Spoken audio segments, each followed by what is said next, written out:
No a my celou tuhletu část uzavřeme. And we'll conclude this first part with a presentation of a case study with OTP Bank, one of the biggest banks in Hungary. Gábor Füzér will be the presenter. Of OTP Bank. Gábor Füzér. Hello. So, let's jump into it. Let's do this case study because I'm also not very famous from my time management skills. And actually it will be also about time management. And yeah, as it was said, as I've said, it will be a case study. And maybe you are not expecting that from the title, from this very funny picture. Maybe you are expecting something more inspirational, just the previous presenters did, something theoretical, something also funny, etc. And it's a bloody case study from a certain point of view. Yes, there will be numbers and technical data, but something I can also promise you is that there is a very strong message at the end, a very strong message for high-level leadership. You will see. Yes, the case study is built on middle-level managers, but the message goes to high-level leadership. And I have to join to Mr. Dr. Robert's Hogan presentation about qualities of leadership. And yes, this is again actually an example that it can be ruined in several ways. And in the background, these people did something wrong. Maybe it was not a disaster, but did something wrong when it comes to creating a strategy in this situation. So it will be not about narcissism, etc. It will be about creating a strategy.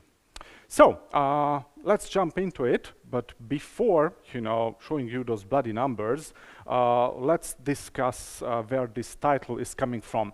And I guess many of you have already picked or find out where I have stolen this famous something. Yeah, I did it from Peter Drucker, famous management consultants, and the original version goes like, culture eats strategy for breakfast. Yep, well-known sage or sentence. For those who are not that familiar with this, here is the agenda, how it usually goes, which is actually that high-level leadership usually finds out something perfect, something very sexy, something very big for the future, a change, a road to success, to the new age. And then comes the reality when they try to implement it on the company, and usually it's the culture that makes it stop, and then the idea dies out. And that's the problem. That's how culture is eating your strategy for breakfast. So that's the problem. And let's see how the story unfolds in this very special case. What I can tell you is that it was really not really a death, to be honest. It was not that critical, not that kind of disaster. So, some data about the case study. Yeah, it was done in Hungary last year. It is, a company from banking and insurance industry. We had 65 managers. So if you are coming from a statistical background, and if you like research and data and science, then you can start doing this. So many people, so many data. Yeah. Finally, yeah, and it's not really frequent that we have a chance to, do something with so many people and acquire so much data that is always rich of, conclusions. It was an IT department, and actually why they've approached us is because they wanted to go agile. Are you familiar with agile, with big A letter, not just being agile, as a characteristic, agile? Especially common for IT companies, IT departments. It's a new way of working, and especially in Hungary, maybe it's the same in your countries. 2 years ago, 3 years ago, it was like a boom. Everybody wanted to go agile, do everything in an agile way because it will bring money, it will bring success, it will bring engagement, etc., etc. So this company also decided to go agile. That was their strategy.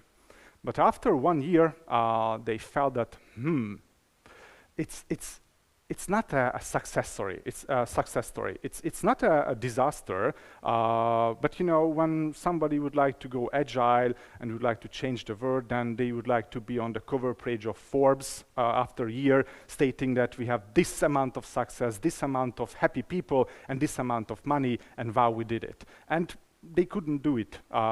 As I said, was not a big disaster. They had some results, but at the end they felt that it's not really going as expected. And an agile transformation, by the way, is not a short story. They were aware of that.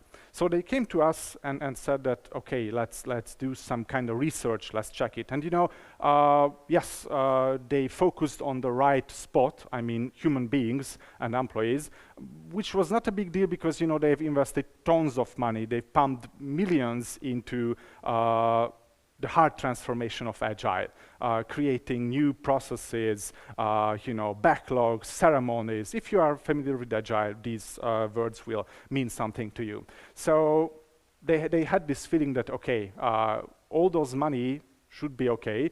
So where we've somehow failed, let's see the human part of the story.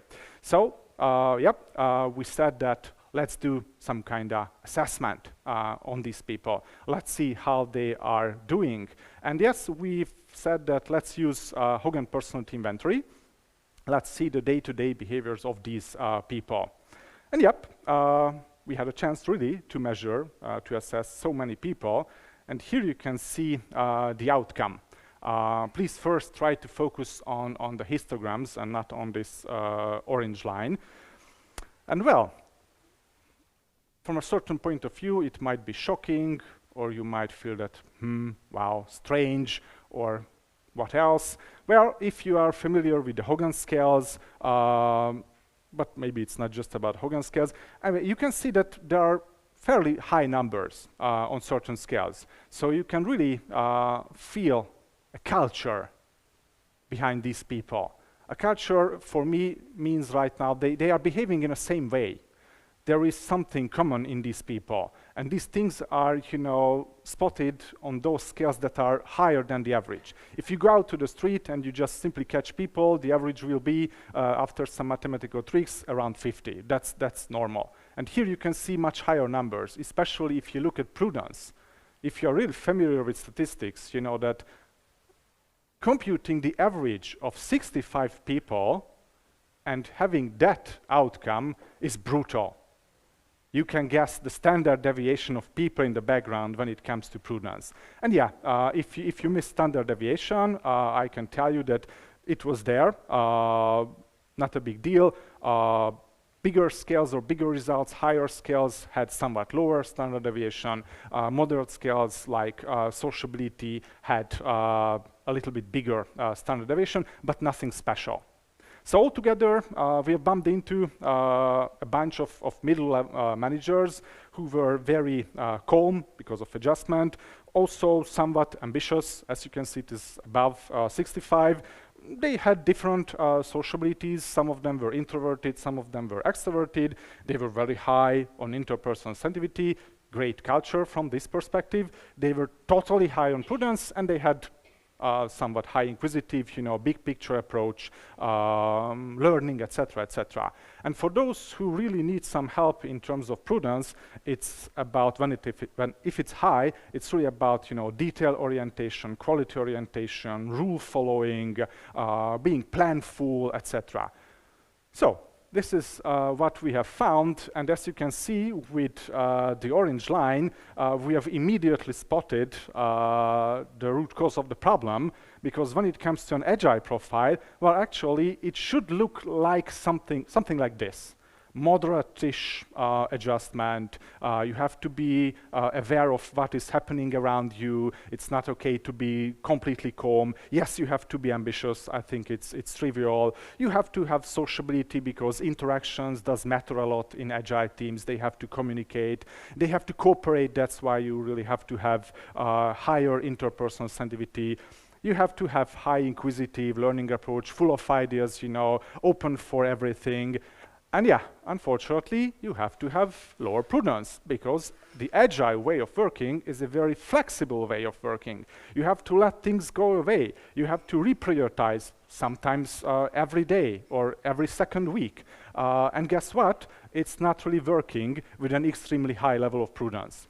So from this point of view, it was really, really easy to spot the problem and to give some advices to the company. Fortunately, their HR has completely changed during that year, so they were more ready to accept some actions and ideas and to use such psychometrics as well. So when it comes to the conclusions, to our conclusions and to their conclusions, it was very visible for me and for them as well that the culture has eaten this strategy, at least partly, because they have failed to put an emphasis on people and how people behave. And sometimes it's not a myth you have to uncover about culture. It's not something mystical you have to find out. You have to ask people one by one or you know, somehow feel it in the air. No, you can simply measure this.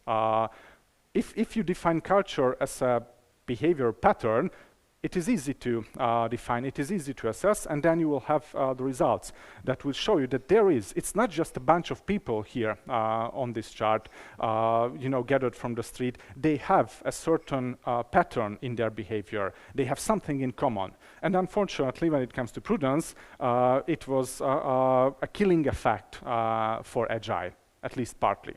So, first set of conclusions, you don't have to dig deep in, you know, certain leadership literature to have some important sentences. You don't have to run new books, etc. Just listen to the old sages and sentences like culture might eat your strategy for breakfast. And I'm not cursing Agile, I'm not cursing prudence. I'm also high on prudence, by the way. Sometimes it's good, sometimes it's bad, yeah. So I'm not cursing these things. I just want to tell you that pay attention that every strategy has a human side. You always have to check how your new strategy, how your new age, or what kind of people this new strategy will require. And of course, after that, you have to somehow measure, or maybe you have this data already, where are your people and how would you like to transform them? And if you feel such a huge difference, such a huge gap between the present and the ideal future, then I would say you have to do something, you have to invest into that. It's not impossible to change people, to accommodate them, these people as well, into an agile culture, into an agile way of working, but you have to devote money and resources to do so. So invest into people, invest into their change. It's not enough when it comes to an agile to simply educate them what a backlog, what a ceremony is. It's not enough to have some scrum masters and reshape, you know, your processes, you know, get rid of the silos, etc. You have to work with your people from a personal point of view.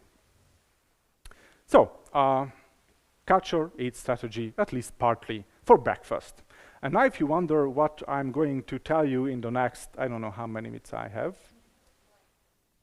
Okay, then I can tell you that the story is not to be stopped here, because as I've said, there was a change in HR, so they were ready to do some other assessments, they were ready to, you know, do something else, and because it was an agile culture, or on the way agile culture, and feedbacks are important in agile culture, they've decided to run a 360 shortly after the Hogan personality inventory, you know, to foster this, you know, feedbacks, development, even if it's not like part of the daily thing that I give you a feedback. The 360 is a great tool to foster this, you know, approach, giving feedback, rating each other, being honest, with some anonymity, which might come handy at the beginning when you are changing your culture. So they did a 360. And they did it with the same amount of people on the same population, yes, with a different tool. As I've said, it was part of a development program. They had some tailor-made sexy competencies, always required for a 360, and they also had some open comments as well. Just the typical 360. I guess you have ever met a 360, it should look like that. And well, researcher's paradise, if you ask me. Another set of data, the same population, again, more variables, more data, let's mine, let's find something out. From this perspective, a very modern, sophisticated HR they had, you know. So, we did the 360. I've downloaded the final group report at the end and got this. And I see that some of you are struggling from the black lines that you cannot read the numbers, but I can tell you that it doesn't matter. Yes, they are small, but the problem is that they are the same. So the researcher's dream and nightmare quickly shifted into a consultant's nightmare, because, you know, if there's a company asking for you to do a research, they would like to see some nice results at the end. Nice means strengths, areas of development, action plan, and I was like, oh my God, how can I come out from this shitty situation, because everything looks like the same.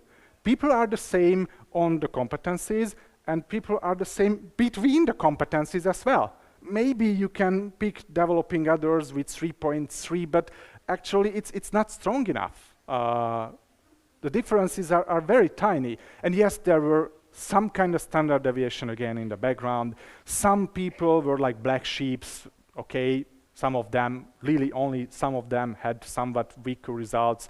But you know, at the end, on a management presentation, it's not like about talking about Jane Doe or John Doe with medium results, etc. You have to tell something fantastic, something for the future. What do they have to change?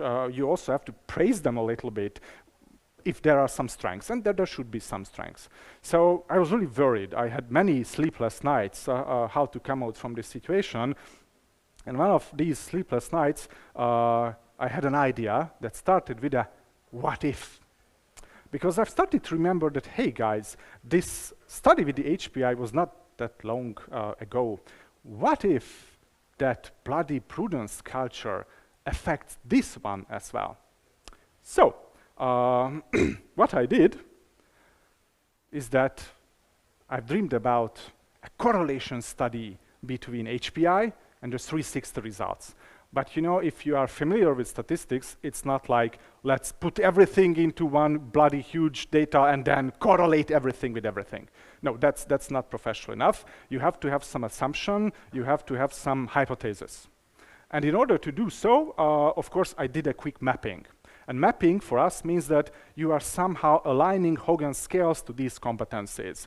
For example, if you take the first one, time management, not a big deal if you are familiar with Hogan, you know what high prudence and low prudence means. Time management is usually better for those people who are not very high on prudence.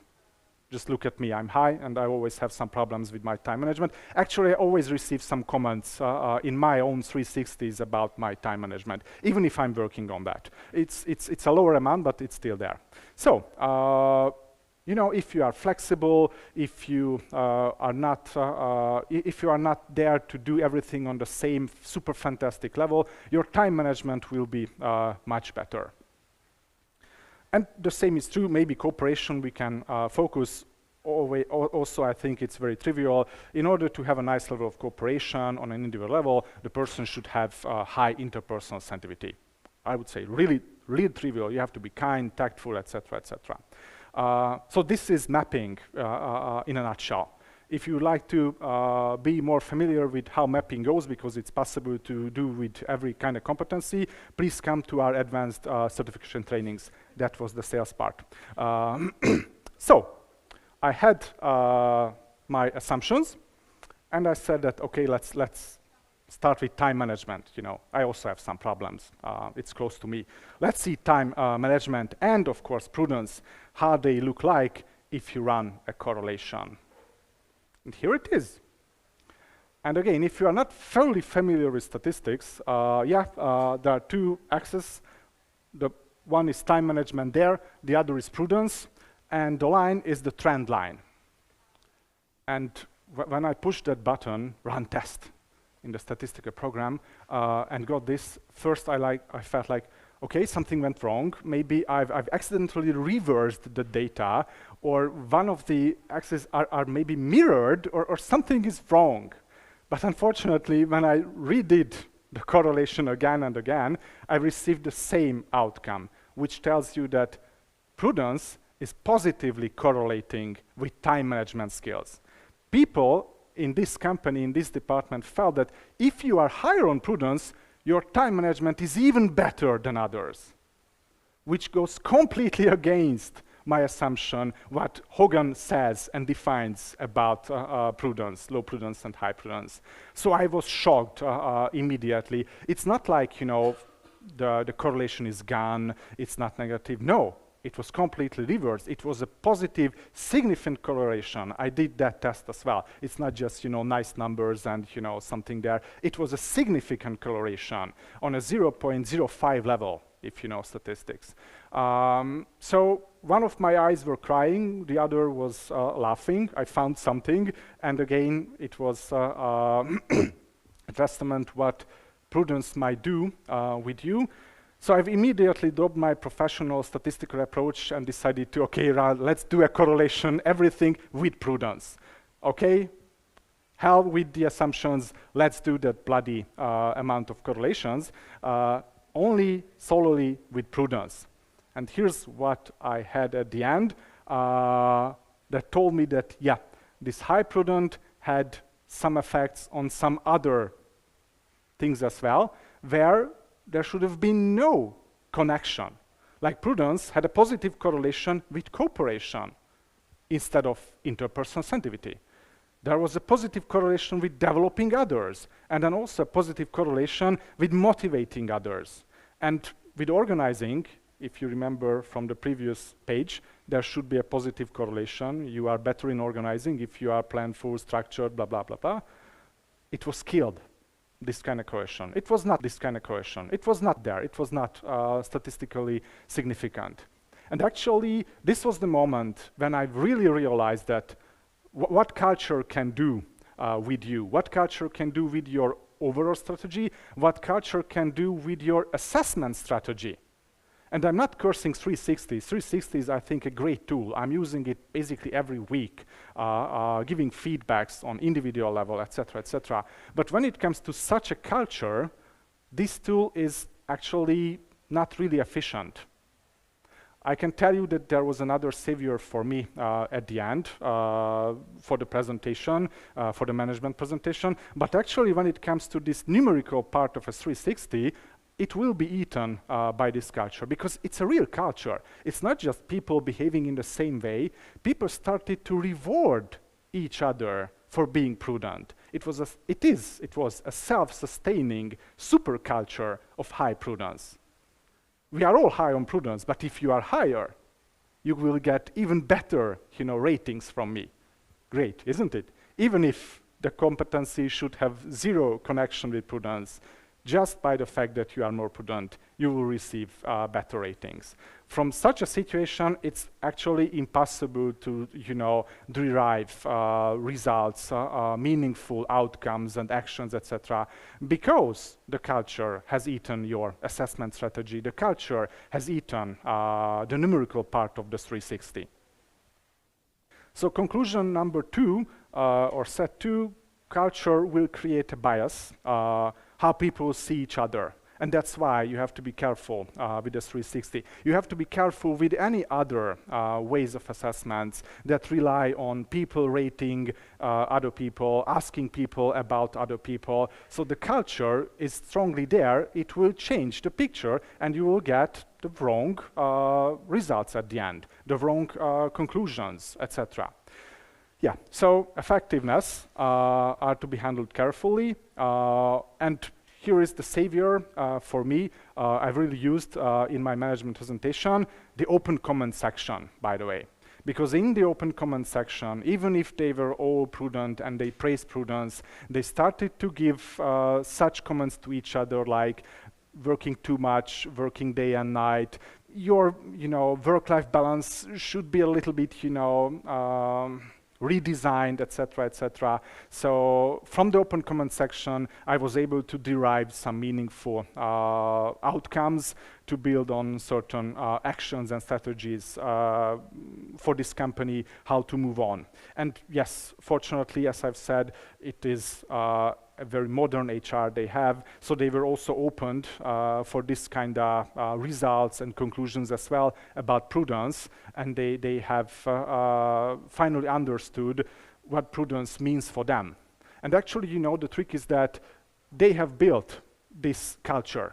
So they were responsible building this high prudence culture when they were looking for people, ready to follow rules, all the rules, being, diligent, perfectionistic, back in time. So they had a part in that. In the meantime, they have just simply forgotten about the side effects of, acquiring such people, which was very okay for the previous, strategy that was not agile, of course.